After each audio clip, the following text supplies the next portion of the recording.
So your Pew Bibles, page 1280,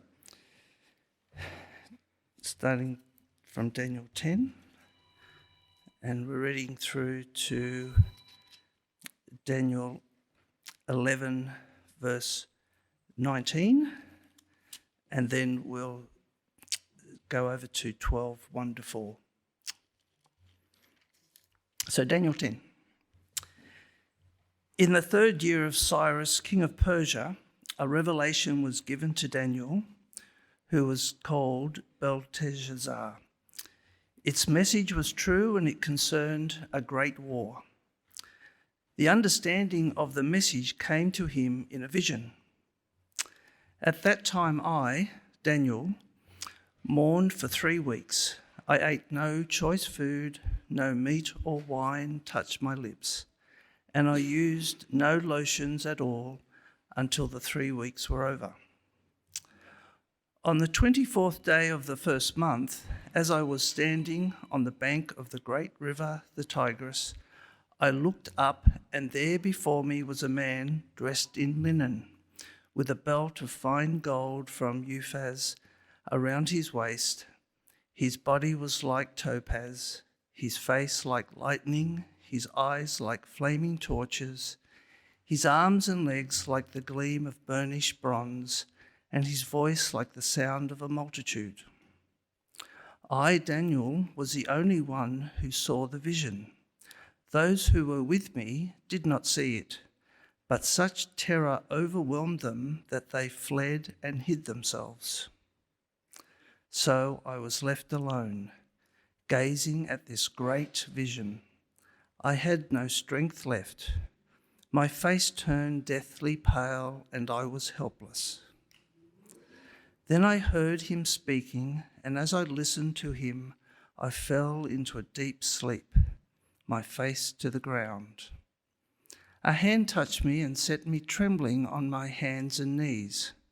He said, "Daniel, you who are highly esteemed, consider carefully the words I am about to speak to you, and stand up, for I have now been sent to you." And when he said this to me, I stood up trembling. Then he continued, "Do not be afraid, Daniel. Since the first day that you set your mind to gain understanding and to humble yourself before your God, your words were heard, and I have come in response to them. But the prince of the Persian kingdom resisted me 21 days. Then Michael, one of the chief princes, came to help me, because I was detained there with the king of Persia. Now I have come to explain to you what will happen to your people in the future, for the vision concerns a time yet to come." While he was saying this to me, I bowed with my face toward the ground and was speechless. Then one who looked like a man touched my lips, and I opened my mouth and began to speak. I said to the one standing before me, "I am overcome with anguish because of the vision, my Lord, and I feel very weak. How can I, your servant, talk with you, my Lord? My strength is gone, and I can hardly breathe." Again, the one who looked like a man touched me and gave me strength. "Do not be afraid, you who are highly esteemed," he said. "Peace. Be strong now. Be strong." When he spoke to me, I was strengthened and said, "Speak, my Lord, since you have given me strength." So he said, "Do you know why I have come to you? Soon I will return to fight against the prince of Persia, and when I go, the prince of Greece will come. But first I will tell you what is written in the book of truth. No one supports me against them except Michael, your prince, and in the first year of Darius the Mede, I took my stand to support and protect him. Now then, I tell you the truth. 3 more kings will arise in Persia, and then a 4th, who will be far richer than all the others. When he has gained power by his wealth, he will stir up everyone against the kingdom of Greece. Then a mighty king will arise, who will rule with great power and do as he pleases. After he has arisen, his empire will be broken up and parcelled out towards the four winds of heaven. It will not go to his descendants, nor will it have the power he exercised, because his empire will be uprooted and given to others. The king of the south will become strong, but one of his commanders will become even stronger than he, and will rule his own kingdom with great power. After some years, they will become allies. The daughter of the king of the south will go to the king of the north to make an alliance, but she will not retain her power, and he and his power will not last.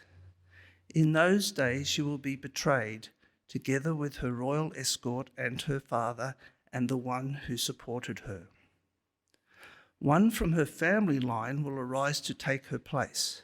He will attack the forces of the king of the north and enter his fortress. He will fight against them and be victorious. He will also seize their gods, their metal images, and their valuable articles of silver and gold, and carry them off to Egypt. For some years he will leave the king of the north alone. Then the king of the north will invade the realm of the king of the south, but will retreat to his own country. His sons will prepare for war and assemble a great army, which will sweep on like an irresistible flood and carry the battle as far as his fortress. Then the king of the south will march out in rage and fight against the king of the north, who will raise a large army, but it will be defeated. When the army is carried off, the king of the south will be filled with pride and will slaughter many thousands, yet he will not remain triumphant. For the king of the north will muster another army, larger than the first, and after several years he will advance with a huge army fully equipped. In those times many will rise against the king of the south. Those who are violent among your own people will revel in fulfillment of the vision, but without success. Then the king of the north will come and build up siege ramps and will capture a fortified city. The forces of the south will be powerless to resist. Even their best troops will not have the strength to stand. The invader will do as he pleases. No one will be able to stand against him. He will establish himself in the beautiful land and will have the power to destroy it. He will determine to come with the might of his entire kingdom and will make an alliance with the king of the south, and he will give him a daughter in marriage in order to overthrow the kingdom. But his plans will not succeed or help him. Then he will turn his attention to the coastlands and will take many of them. But a commander will put an end to his insolence and will turn his insolence back on him. After this, he will turn back towards the fortress of his own country, but will stumble and fall, to be seen no more. Chapter 12. At that time, Michael, the great prince who protects your people, will arise. There will be a time of distress, such as not happened from the beginning of nations until then. But at that time, your people, everyone whose name is found written in the book, will be delivered. Multitudes who sleep in the dust of the earth will awake, some to everlasting life, others to shame and everlasting contempt. Those who are wise will shine like the brightness of the heavens, and those who lead many to righteousness like the stars forever and ever. But you, Daniel, roll up the seal and seal the words of the scroll until the time of the end. Many will go here and there to increase knowledge. This is the word of the Lord. Thanks be to God.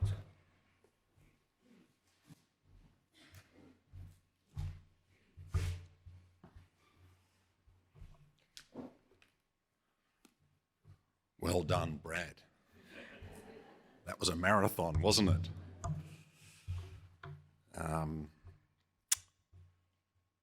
Can I encourage you to have that passage open in your Bibles, if you've got Bibles there in front of you, or the ones in the pew, because we are going to be dancing around through all three chapters as we wrap up the book of Daniel. It is good to look forward sometimes, isn't it, to the end of something.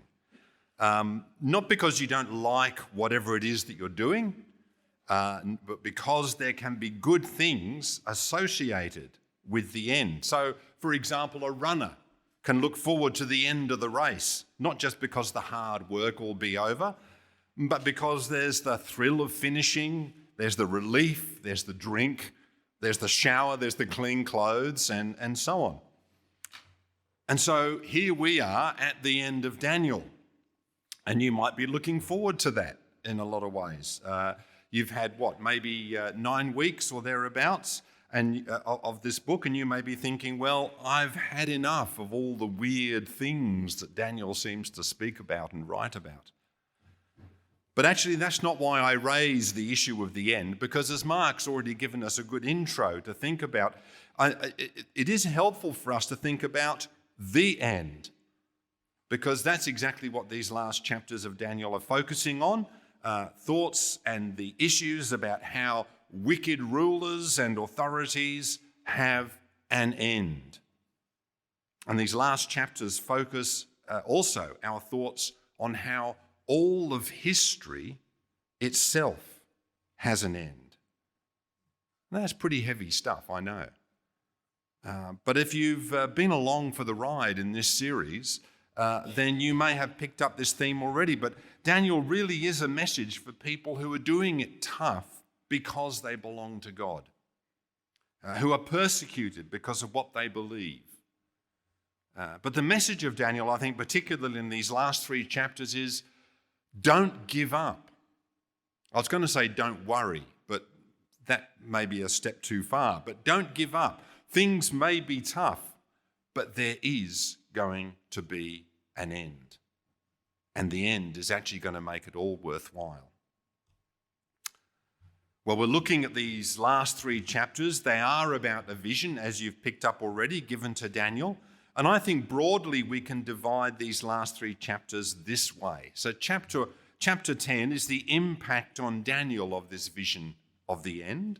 And then chapter 11, you've got a vision of a future war, which is an end of sorts. And then chapter 12, which is this picture of the ultimate end. Now, there's no question that these chapters are not the easiest in the Bible.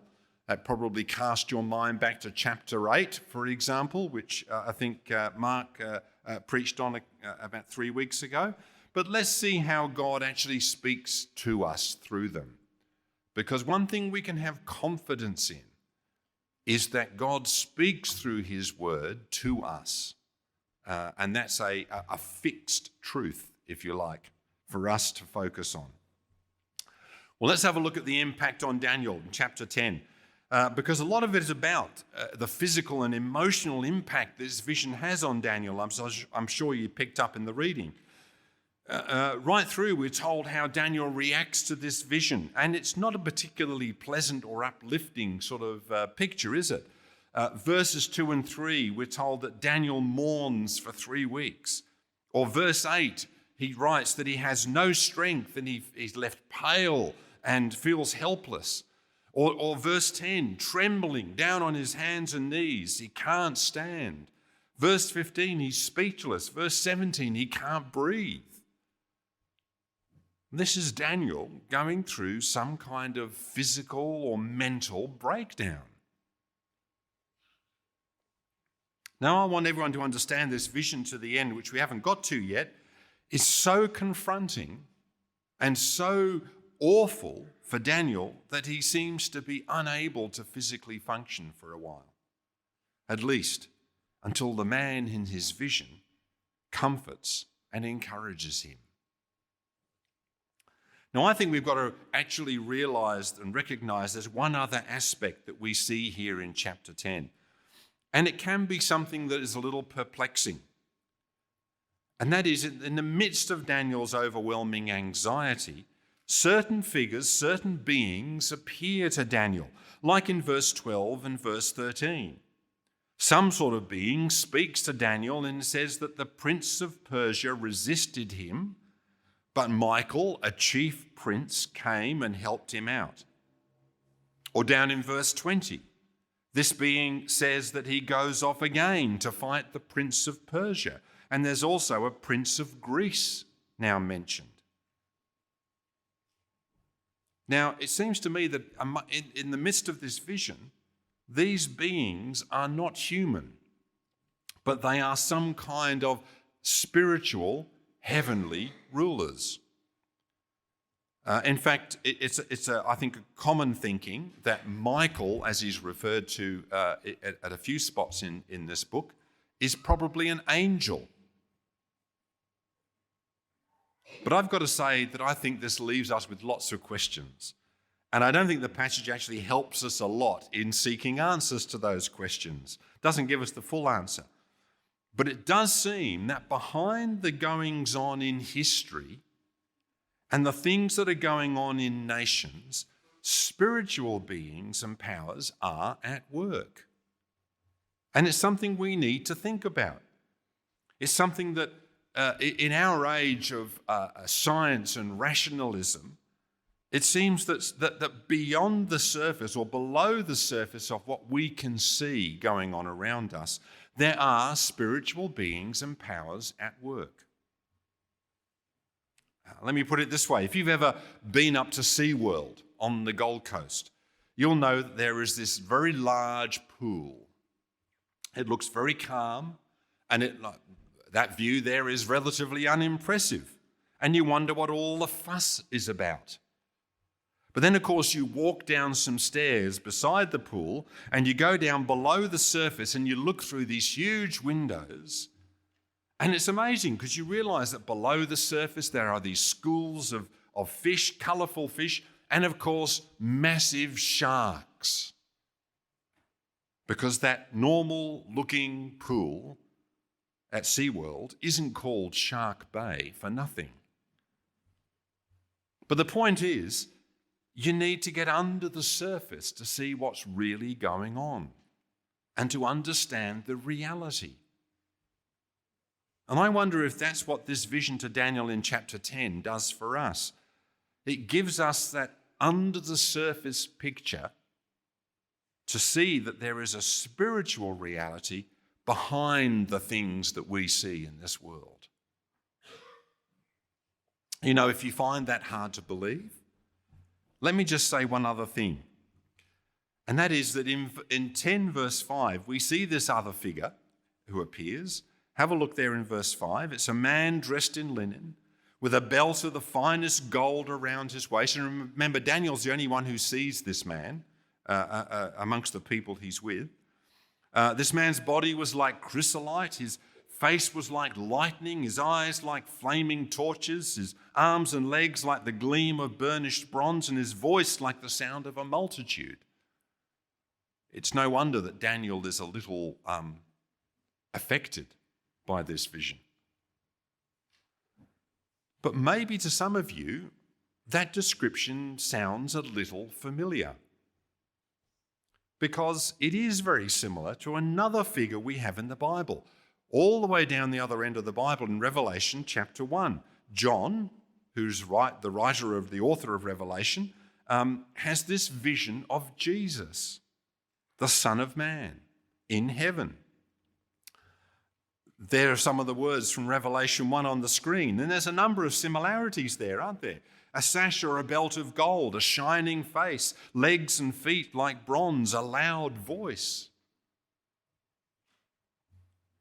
And what Revelation tells us, and I think what Daniel is telling us here as well, is that the Christian world view is that we are not materialists. There is more to life than just material things. the observable things that are around us. There is a spiritual side to reality as well. And I think, broadly speaking, that's what Daniel 10 reminds us of. So chapter 10, the impact of this vision on Daniel, which also has these spiritual beings in it. And if we move on to chapter 11, we see the vision itself. And this is the vision of an end. And it can be a little bit hard to follow, I get. But what I find helpful doing in parts of the Bible like this apocalyptic writing, is to take the big picture. Don't get bogged down into the details. Because what I think we read of here is a vision for what for Daniel was a future war. A future war between two rival kings. And we see in chapter 11 they're always plotting against each other, coming up against each other in battle. What is it about? Well, it actually does seem that this vision is about a particular period in history. In our past, but in Daniel's future. And many historians point out that so much of the battles and the plotting that's going on between these two kings in chapter 11 match with what we see in the history between two Greek kingdoms in the 3rd and 2nd centuries BC. So 200 to 300 years in Daniel's future. So you've got these Greek kingdoms going to war with one another, and the tiny nation of Israel was always tended up to be the meat in the sandwich between these two powerful forces battling it out. And then if you look down at chapter 11, verse 21, which is what we didn't get to in our reading, another ruler will arise. What we're told is a contemptible person. And this seems to be our old friend Antiochus Epiphanes, that you would have met a couple of weeks back in chapter 8. Now, Antiochus was a Greek king who attacked Jerusalem in 167 BC. And as verse 31 of chapter 11 says, he desecrates the temple and he sets up in the temple the abomination that causes desolation, which is probably a shrine for his own god. And he tries to put an end to Judaism through torture, through murder, through violence. And it was a horrible and a bloody time for Israel. And if you look at verse 33 of chapter 11, it's very clear that many will fall by the sword, or be burned, or captured, or plundered. So a terrible time in the history of Israel, a time of absolutely appalling and shocking suffering for the people of God. But the vision does say that such rulers will be brought to an end. Have a look at 11 verse 19. After this, we're told, one of those kings will turn back towards the fortress of his own country, but will stumble and fall to be seen no more. Or down in verse 45, yet he will come to his end and no one will help him. Even this powerful tyrant has an end. See, for Daniel, in his own situation around 500 years BC, exiled into Babylon, it looked at the time when that happened, of course, that the end of Judaism was nigh. All the healthy young men like Daniel were transported to Babylon, were removed from Jerusalem. There he was in exile under the control of cruel foreign leaders. And he's already been shown, of course, through the book so far, that their power is actually limited. No matter how, humanly speaking, no matter how powerful they seem to be. And again we read in Daniel how it's God who's in control. Like the rulers Nebuchadnezzar and Belshazzar, they can be humbled and brought to an end. And in this vision in chapter 11, Daniel is being shown that these future rulers in the 2nd century BC will also be brought to an end, no matter how terrible their reign is. So as Daniel himself received comfort in his own situation of being under the power of Babylon, so now he's given a vision of the future that will be a word of comfort for those who are suffering under the power of these Greek kings. And this vision says that suffering will not go on forever. The attacks on God's people will not go on forever. For these evil rulers, there is an end. Finally, we turn to the last chapter of Daniel, chapter 12. And here we have this vision given to Daniel continues, but the focus shifts. Whereas before it was a vision for what we now think to be the future events in 2nd century BC, Antiochus Epiphanes and the suffering he causes and the fact that he's also brought to an end. Now in chapter 12, the focus shifts to a future beyond that. And I want to say even a future that is beyond our time as well. The ultimate end. You'll be familiar if you wear glasses like I do, which are bifocals, that one part of the lens helps you see a certain distance away, but when I look down, the other part of the lens helps me see a bit closer. And so I think chapter 11, it gives you a view of a certain distance away in time. Chapter 12 helps you see a time that is even further away. And it takes our focus to the ultimate end of history. And so it's actually very important because it shows us that this ultimate end is not just the defeat of world powers and future kings, it's actually the defeat of death itself. The ultimate end involves resurrection to life. Have a look at chapter 12, verses 1 to 3, beyond the screen there, if it's easier for you. At that time, Michael, the great prince who protects your people, will arise, and there'll be a time of distress such as not has happened from the beginning of nations until then. But at that time, your people, everyone whose name is found written in the book, will be delivered. Multitudes who sleep in the dust of the earth will awake, some to everlasting life, others to shame and everlasting contempt. Those who are wise will shine like the brightness of the heavens, and those who lead many to righteousness like the stars forever and ever. Or indeed, you can flip to the very last verse of chapter 12. As for you, go your way until the end. You will rest, and then at the end of the days, you will rise to receive your allotted inheritance. See, the Bible never backs away from the fact that God's people can and do suffer. Suffering was the situation in Daniel's time. It's the situation with Antiochus Epiphanes. It will happen all over again in Daniel's future with Israel soon after Jesus' time, when Jerusalem is yet again attacked and the temple is leveled. It's the pattern for the people of God in an imperfect world. But suffering and even death cannot destroy God's people.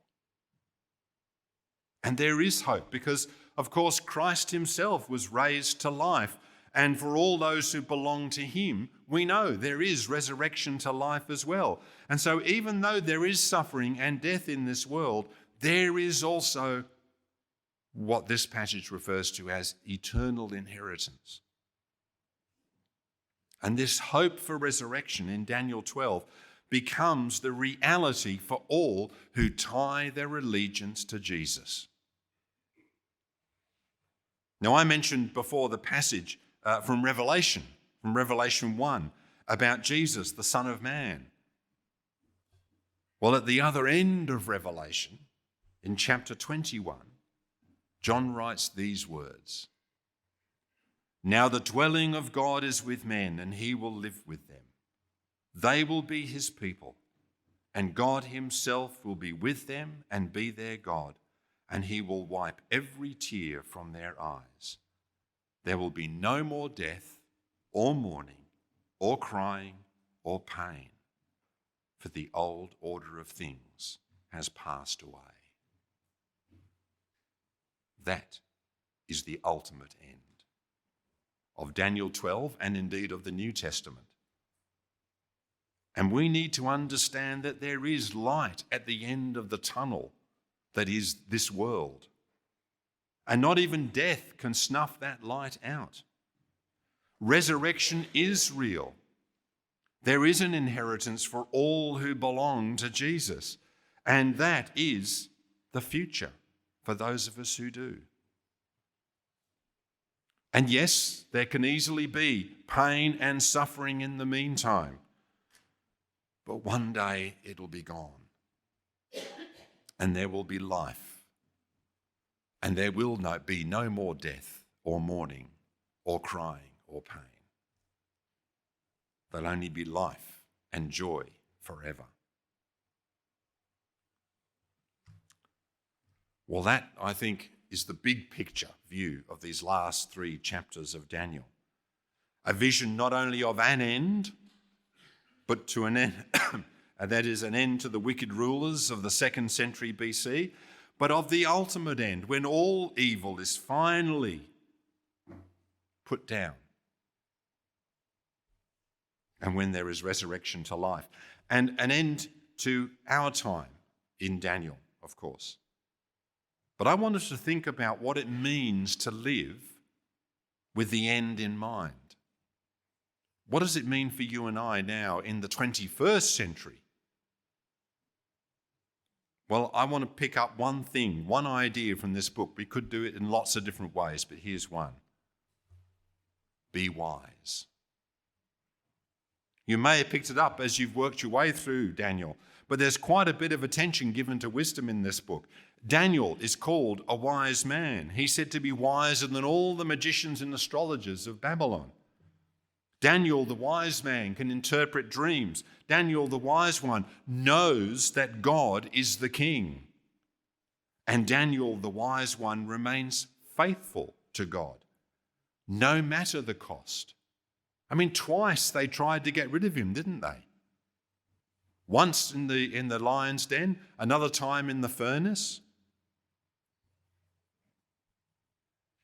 And here at the end of this book, the wise are spoken of again. Did you pick that up? Some of this is in parts of these chapters we didn't read. But in 11 verse 33, those who are wise will instruct many. In verse 35, some of the wise will stumble, but so that they may be refined, purified, and made spotless until the time of the end. And then in 12 verse 3, those who are wise will shine like the brightness of the heavens, and those who lead many to righteousness like the stars forever and ever. So, be wise.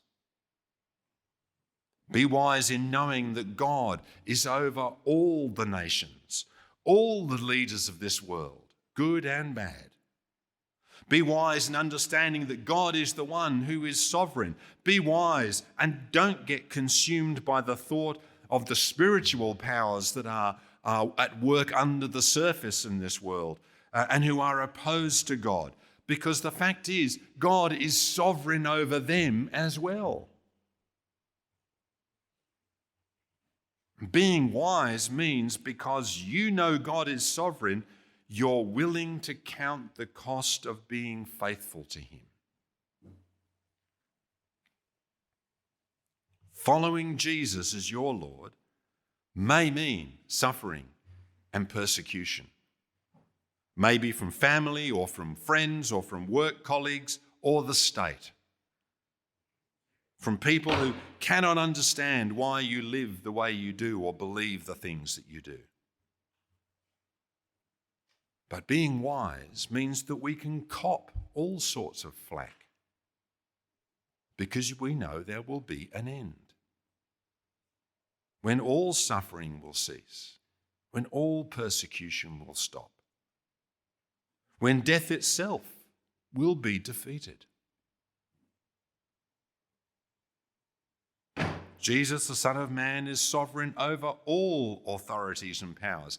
It's abundantly clear, isn't it, that he's also sovereign over death. He couldn't have made it any clearer. So we can go on in our lives seeking to be faithful followers of him because we know that in the end we will have the victory. For some believers, of course, it will be at the cost of their lives. But all of this is all written to say, actually, death isn't the end.